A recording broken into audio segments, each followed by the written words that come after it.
To Gary's Glorious Golden Nuggets. This is episode 0026. So happy to have you here. Today, we have Angel Ribo. He's known as the CEO Confidant.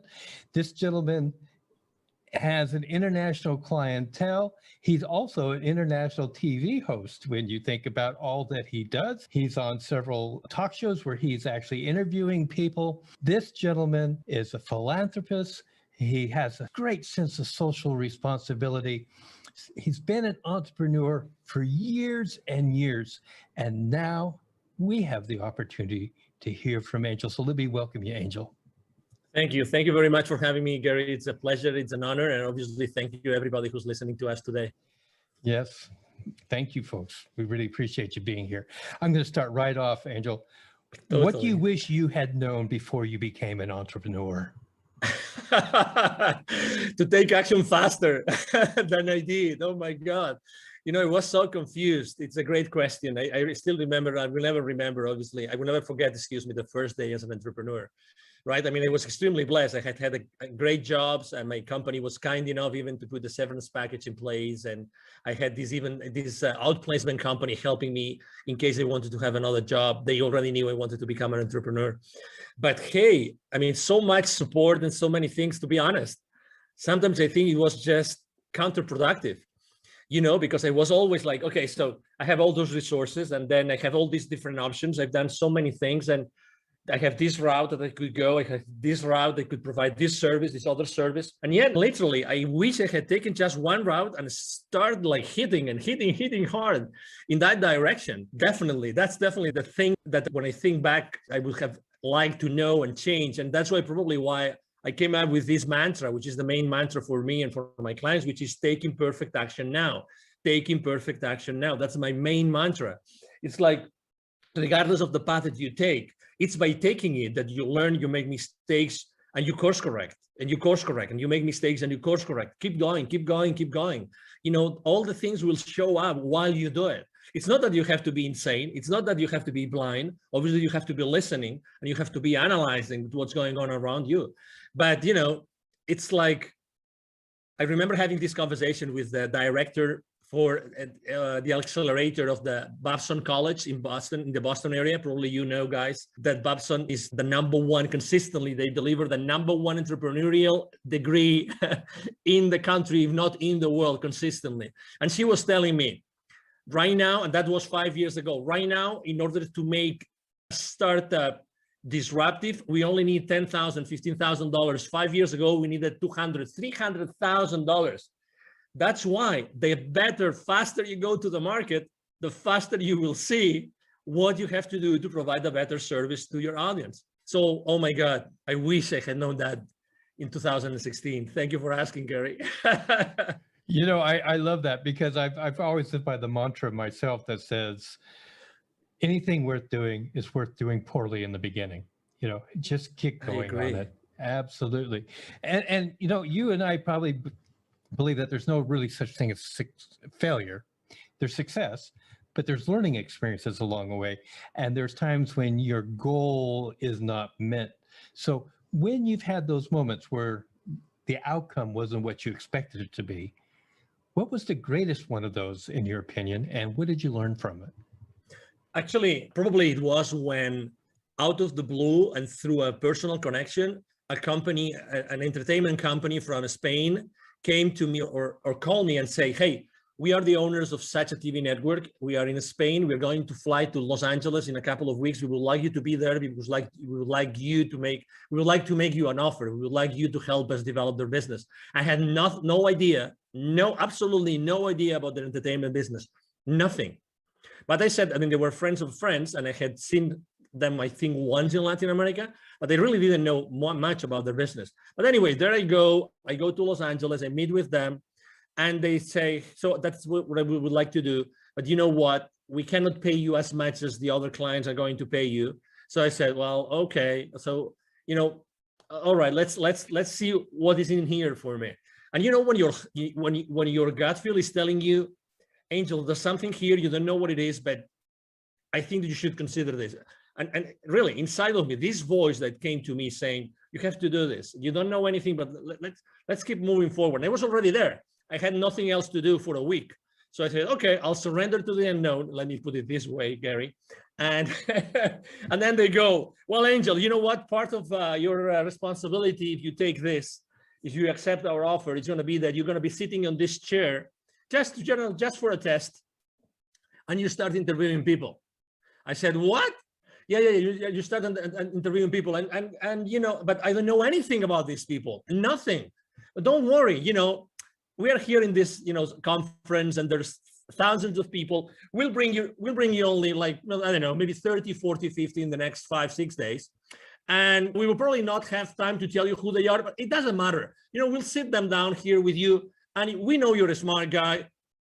I mean, as much as I like challenges, Gary, you know, I mean, I don't know anything about what this person does, right? And I have no idea of the subject matter. I mean, I have, you know, like really in an uncomfortable place, but let's say, why not? Why not? Why not? Okay, so I started interviewing the first person ever. I will never forget the name of this guy. Very famous guy in the US. His name is Stephen Halpern. He was the first guy developing spiritual music in the country. Everybody knows this guy, right? He was kind enough to be extremely gentle with me. So, but you know what? I started like asking him questions, and I was just so concentrated, so focused on him, that I started asking one question after another. And the only thing I knew is that I didn't want to deceive the audience. So I tried just to make sure that what would the audience ask if they were me? What would they want to know? And you know, we came and going. And at the end of the conversation, Stephen, he might even remember this. This is funny. I am speaking about him today.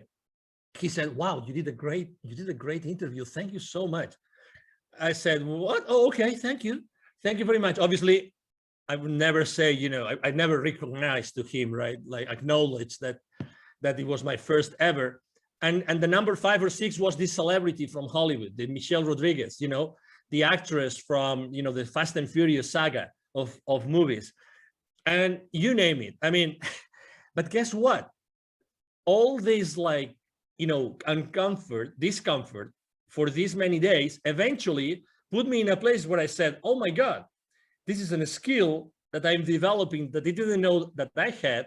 I didn't know that by being previously spokesperson for large corporations of America in other places in the world had helped me. Oh my God, I am at the other side. I'm becoming the host instead of the guest. There is something here. There is some, you know, there is value. Why? Because I realized that I can make available to the normal citizen the greatness of my interviewee. And this is priceless. This is priceless. So this is probably one of the stories that I think that I wanted to share after your question, Gary.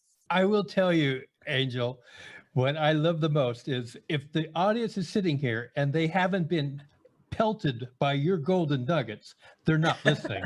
I mean, it's just one after another. It's like a machine gun going off. Boom, boom, boom. Thank you. Thank you. I love it.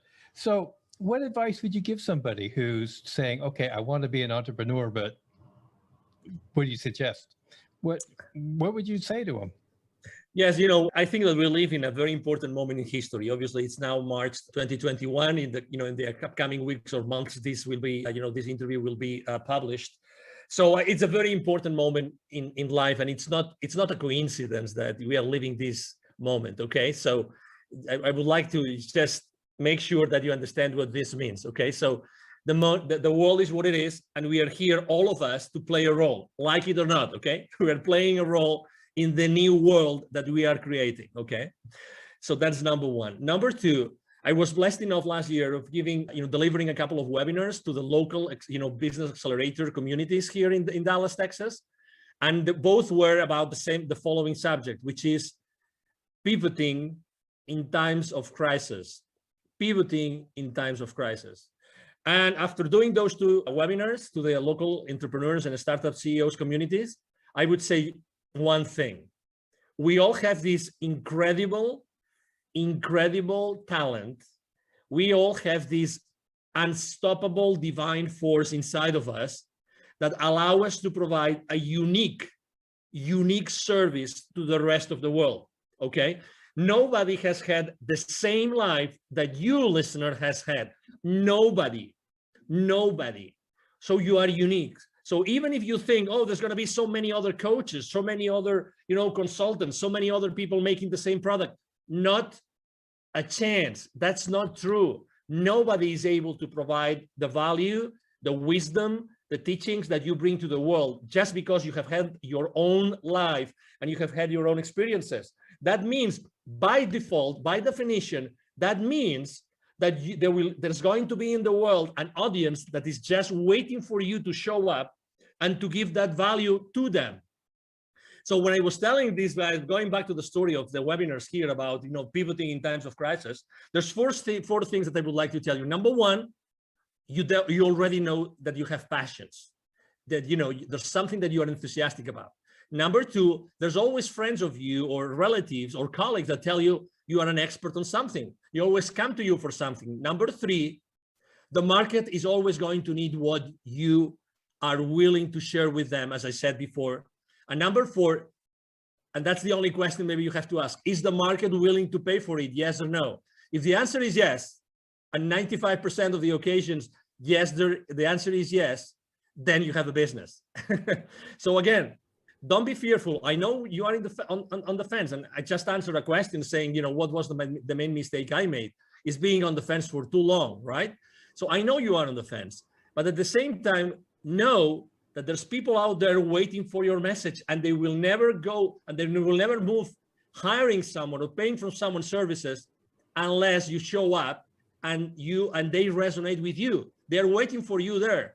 That's why I think, sometimes people, I remember when I was training salespeople, I've trained literally hundreds of salespeople, and I remember training them. And in the first training session, most of the people would tell me, hey, sir, hey, Angel, but what happens if I run out of leads?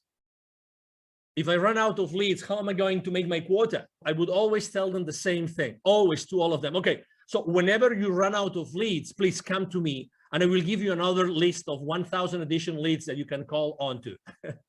What I'm trying to say is that we have those limiting beliefs that we think that we are limited, we are in a box, and we are competing against the rest of the world, when everybody knows already that the wealth is in the follow-up, that nobody follows up. So there's always wealth for everybody. There's always, services that you can provide and people that will pay for you.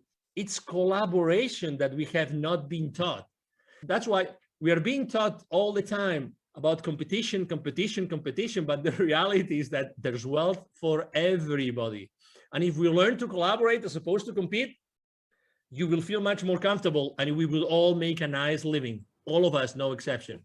I fully agree. And I thank you so much. Again, I hope you guys got another dump truck to fill up, because this guy is just going to give you golden nugget after golden nugget. So let's just talk about resources. Now, resources can be people, books, relations, etc. Can you just name three that have really influenced you in your entrepreneurial pursuits? Yes, I would say number one, when I was in corporate America and I was in charge of, let's say, business development for many different areas in the world, I was very lucky because regardless of my own sales team, I was always working in what is called like indirect sales models. Indirect sales models means that the companies I was working with, we were going to the market and selling through resellers, through partners, and this kind of, intermediaries, let's put it this way. That was a great blessing. Why? Because I became the most trusted advisor of all those companies. Guess what? The leaders of those companies and the different employees, they were pure entrepreneurs. They started their companies small, and they wanted to thrive, and they wanted to make a lot of money out of the margins that we were giving as the vendor, right? So that's the number one thing. Resources, people that I always was working with, and I was always working with partners. That's why I talk about collaboration all the time. So number one, resource, partnerships, collaborators, resellers, distributors, you name it. Look for something, someone, companies, people that can go to the market, help you go to the market. That's number one. Number two, speaking about books, I'm not going to be very, let's say, very conventional with my answer about books, because I would say that probably the books that have influenced me the most have been more spiritual books than business books. But had I not read this book, and I'm going to mention just one of them, I would have never done what I have done, and I would have never moved from Europe. And it's a book considered, it's a fiction book. It's a history, or excuse me, the story about a series of scrolls and revelations from the Amazonian, forest in Peru. The book is called The Celestine Prophecy by James Redfield. Had I not read that book, which was like, of course, I knew that already, but I would never say this aloud. This is, I would be embarrassed of sharing this with anybody, but I was reading the book and every single page was like, oh my God, yes. Oh my God, yes. I always had this feeling inside, but I never was able to formulate it properly. I was never able to say, oh yes, this is like this. Exactly. So, and why is this book so important? It was so important for me because that's the book that when I finished reading it, I said, I have to go from Europe. I am originally from Barcelona. I was living in the UK at that time. I said, I have to move from Europe to the Americas. I don't know why nor how. It doesn't matter. I'm going to go back to London and I'm going to ask my managers, my supervisors, hey, I would like you to relocate me to Latin America to work. I don't know why, I just want to go, right? And they told me, no, you're crazy. Why would you go from this, amazing job in this amazing country, making so much money, to a third world country? You are insane. But anyway, I took my chances and I did it, and I'm glad I did it. And that's the second resource, right? And the third resource, it was going to an event. And I go to a lot of events, but this event really changed me. And although I burned my feet and that event, and now I'm giving you a clue that what event I went, and and nobody burns their feet, only the ones who are not engaged. And I was one of them. Okay, I don't mind saying it and sharing it with the world. I went to a Tony Robbins event and I burned my BLOODY feet. Okay. So, but guess what? I think that was part of the experience, and obviously it was meant to happen, right? I remember there was so many, you're talking about nuggets. Tony Robbins, obviously, he's, as you know, he's been the coach for the most influential people in the planet. Okay. So what he knows, probably only a handful of people know in the planet. Okay. So he was just sharing so many ideas, and the idea for the first time, the idea of, if you want to be really wealthy, that's going to be proportionate to the number of people that you help. And I had never, it seems obvious, right? It seems evident, right? But I had never thought about this in that way, that it's all proportional. So start thinking about how can you do something, provide a service or a product that you are going to be able to scale afterwards, right? Because it's going to be the amount of people that you serve, what's going to define the rest of your, let's say, wealth life. Those three resources, collaboration with partners, this specific book, and going to this specific event, those were three amazing resources that they made Angel Ribo the CEO of Confidant that I am today. Well, I'm glad that you hit those resources. And I must admit that in my life, two of those have been experiences for myself without the burnt feet. but let's just move on here. There's a lot of myths about being an entrepreneur. And because they're myths, I'm going to give you an opportunity to just pick one and just bust it right now for our listening audience. Any myth? Probably the first myth that I like to speak about a lot is the imposter syndrome. The imposter syndrome. We all as entrepreneurs at some point, generally in the beginning of our journey, we think that we're not worth it, that nobody's going to hire us, and that whatever we say that we did before, it's just BS, with all due respect to everybody, okay? Because we think that it wasn't enough. We think that nobody's going to hire us because before we had all this powerful machinery, of this large corporation or company, supporting us. And then we think that as soon as we start saying what we did before and try to capitalize and try to show it to the world, it's fake, because it's fake because it was in another setup and it was another system and we were working with another set of goals, but it's not true. It's not true. Again, we are, as I said before, we have treasured inside of us a series of experiences, knowledge, wisdom, which is not comparable with anybody else.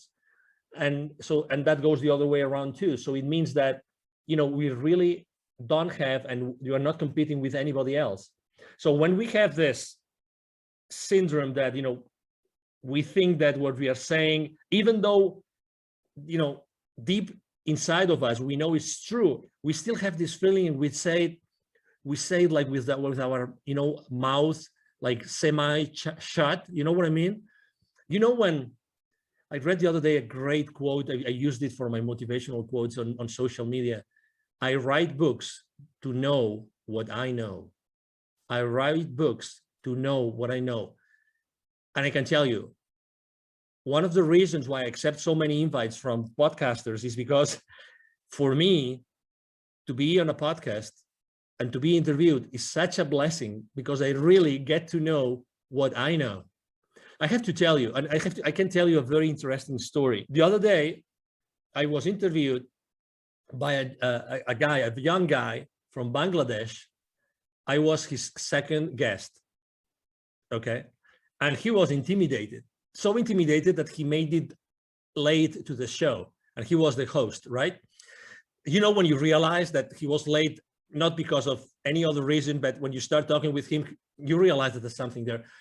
And I spent literally like the first 5-10 minutes just praising him, just telling him how brave he was, how courageous he was, that I had been in his website and everything. And he was suddenly, I saw him growing. I saw him like becoming the phoenix bird. You know what I mean?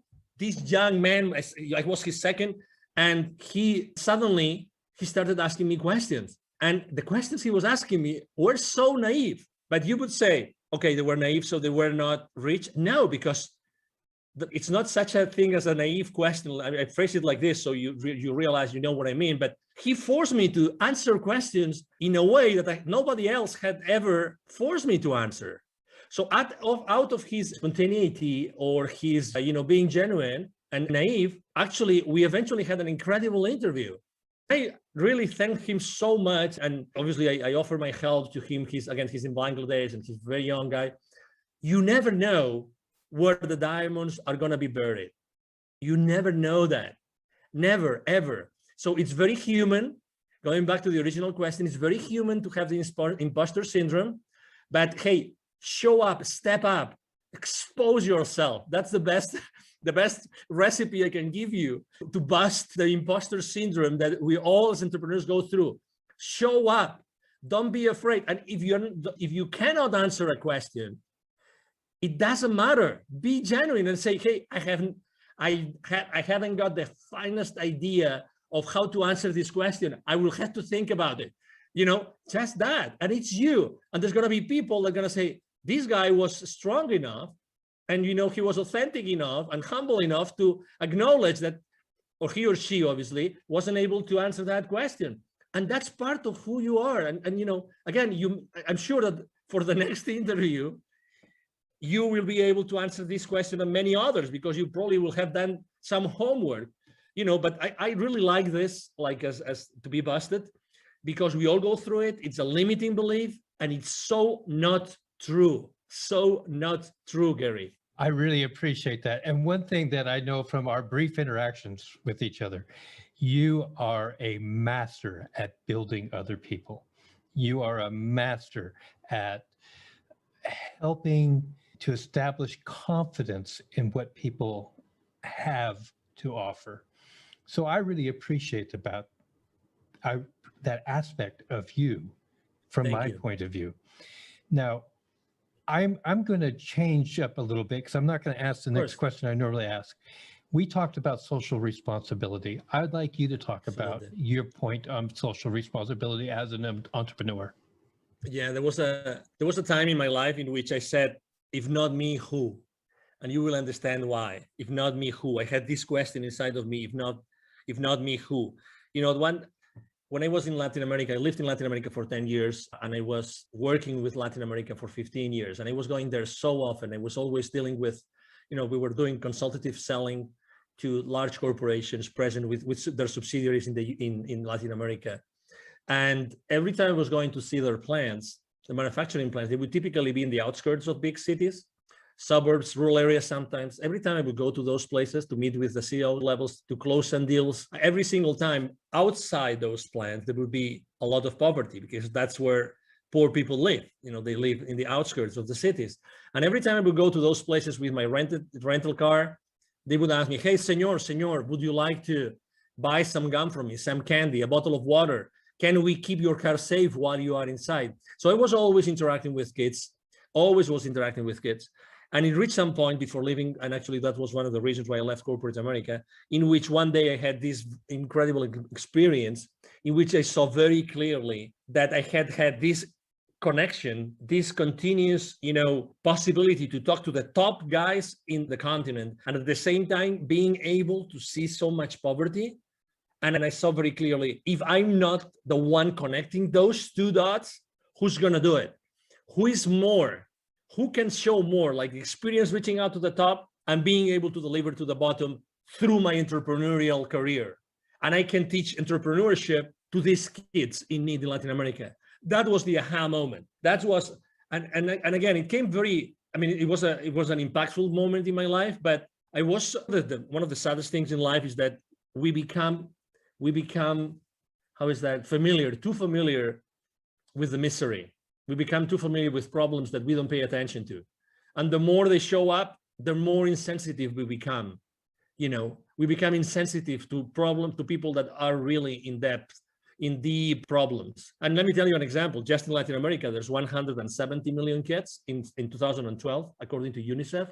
81 million kids live in poverty in Latin America. 81 millions. Okay, so the population of the US is 350 million roughly. 81 million kids in Latin America live in conditions of poverty. 22 million don't have drinking water at home. 22 million. And that was from 2012. I can't imagine now, after everything that's going on in the world, I can't imagine. So that's why in 2015, after I had this experience, we gathered a team. I'm the co-founder of Wisdom for Kids. And what we do is we help underprivileged kids in Latin America become entrepreneurs using the local resources. And you see, it's like, Gary, it's like for my entire life, I was preparing for this. Isn't it crazy? It's like I had learned all this entrepreneurial stuff and connecting to all these people and knowing how to reach out to them, blah, blah, blah. All this, like, there was a plan behind it. Someone had been working on that plan for me to be able eventually to do that. That's why I was asking myself, as I said in the beginning, if not me, who? Who's going to do this if it's not me? Who is more, prepared to do this? And I felt immediately, the responsibility in a good way, because going to Latin America and teaching kids entrepreneurship is just a blast. It's a big blessing, as you can imagine, Gary. I just am so overwhelmed with the things you've just talked about. Thank you. This is why I love doing what I do when I get to talk to people like this. How can people contact you? Thank you. So I'm very active on social media. I'm blessed with having a great team that helped me do that. Otherwise, I wouldn't be able to do it. I thank my team every single day. I am the most active network I am on social media outlet is LinkedIn, the professional network. You can message me there and you will see me there. Angel Ribo, Ribo spelled like R-I-B-O for the ones that don't see the video of this interview. My brand is the CEO Confidant. And I'm going to give you also my direct email address. Either my team or myself, we answer all the emails we receive every single day. It's very easy. The email address is extremely easy. Angel, as in heaven, A-N-G-E-L, @angelribo.com. My last name is Ribo, R-I-B as in boy, O. So my email address again is angel@angelribo.com. You can reach me there, and it will be a pleasure for me to interact with you and engage in a conversation. Ladies and gentlemen, we'll have all that information in the show notes. So if you're driving, continue driving. Don't try to pull over to the side of the road and try to write it all down now. So yeah, just go ahead. Now, Angel, I always give every guest 2 uninterrupted minutes. to right. say whatever's on their heart, whatever they want to say at this moment. So your 2 minutes start now. I believe that the last 12 months have been really probably the most challenging, months in our lives, right? Maybe the people that were when they were young, they were maybe in a war, maybe that those were the most challenging for them. But regardless, I think that those 12 months have taught us something which is extremely important for all of us, which is connection. Connection. I've been consistently posting for the last 12 months about building bridges. Why? Because I've seen in so many outlets, in so many instances, face-to-face or online, people disconnecting, unconnecting. We've never needed, as humanity, more connection than today. Never. You can, and you have the possibility of connecting people every single day with your wisdom, with who you are. Try to reconnect, try to rebuild the bridges. If you burned any bridge for the last 12 months, you have this divine force, which is, inside of you and nobody can take away from you. Use that force inside of you to rebuild those bridges. Really you can make a difference just with who you are today and with what you do every single day. Try to do that purposely. Try to have an intention every single time, every single morning that you wake up, when you wake up, and when you go out, and when you start talking with someone over Zoom. Try to build a connection. Try to create a connection. Make it an intention, because we all need it. This is happening really because of something. There's some reason behind, all the fear and all the challenges. And the reason why this is happening is that because we have to become more aware of what we really can do as humans. I see this every single day. Thank you, Gary, very much for allowing me to be here. You are right. When I work with someone, I really make sure that they understand their own potential. That's my main goal with everybody I work with. To make them understand their absolutely incredible potential. And, it's been a pleasure to be here with you today. And thank you for allowing me to maybe share some nuggets with you. And obviously, I feel so honored to be here, and anything I can do for you and for your audience, it will be a pleasure to do it, Gary. Thank you so much. Angel, God, I love you, man. You're great. Thank you. Likewise. Ladies and gentlemen, that is going to conclude this episode of Gary's Glorious Golden Nuggets. If you've enjoyed the show and you haven't subscribed yet, please do subscribe. If you would like to share this with somebody, please do. Help our audience to grow. Angel, you are a gold mine. Thank you so much. Thank you so much for your time.